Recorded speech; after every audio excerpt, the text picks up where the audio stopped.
আমি বাবা আর মা। বাবা বাইরে থাকতো, বাবা এখন রিটায়ার করে বাড়িতে পাড়াতেই আছে, পুকুর পাড়টা যে দিকটায় আছে ওখানে। কথাবার্তা কি নেবে, আগুনের ওই ফরমাইজ করছে, আমি এখানেও দিয়েছি।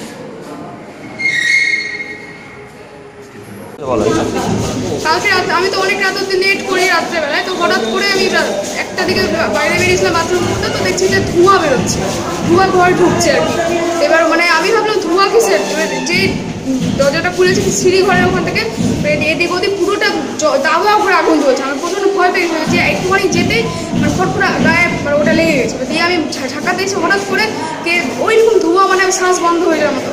তো ওখান থেকে একদম মানে গলার এইসব সাইডে কেউ একটা মানে ছিঁড়ে দেবে, কি কেস করা, তোকে কেসে আমি উপরে পাঠিয়ে দেবো। এতদিনও কেস তুললি না। কি কেস করেছিলেন? আমি বাবুল শেখের এগেনস্টে কেস করেছিলাম। কি কারণ? বাবুল শেখ আমাকে নানাভাবে হেনস্থা করছিল, দিয়ে আমার একটা বছর নষ্ট হয়েছিল পরীক্ষা দিতে পারি, দিয়ে আবার যা গেলে আবার হেনস্থা করছিল। তো এবার ওর যে স্ত্রী আছে সে আমাকে বলছে তুমি আমার স্বামীকে বিরক্ত করছো না, আমি ওকে বলেও ছিলাম। এবার দিয়ে নানাভাবে আমাকে হেনস্থা করছিল, দিয়ে আমি ওটা কথা ফেসবুকে পোস্ট করেছিলাম যে আমাকে বিরক্ত করছিল, তাই ওর যে কিছু সত্য কথা আমি পোস্ট করে দিচ্ছিলাম। কি করেছে সে? ছাত্র পরিষদ কংগ্রেস করে, ওই জেলা সভাপতি ছাত্র। আমি তৃণমূল ছাত্র। আমি গৌড় কলেজে 3rd ইয়ার এখন, এবার হিস্ট্রি অনার্স। কালকে কতজন ঢুকেছিল বাড়িতে?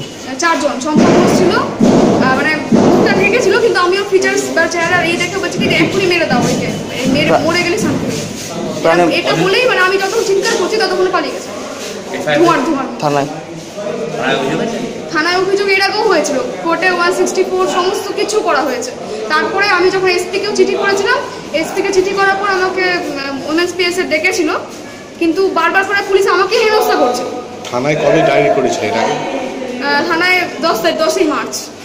তারপর কোনো অ্যাকশন হয়নি? ও অ্যারেস্ট হয়নি? না, বলেছে ওকে কোনোভাবে অ্যারেস্ট করা যাবে না। কালকে এসে আবার বাড়িতে হামলা, আবার বাড়িতে হামলা। এখন কি চাইছো? আমি চাইছি ওই অ্যারেস্ট হোক। তো এখন যখন তখন আমার বাড়িতে এসে হামলা করছে।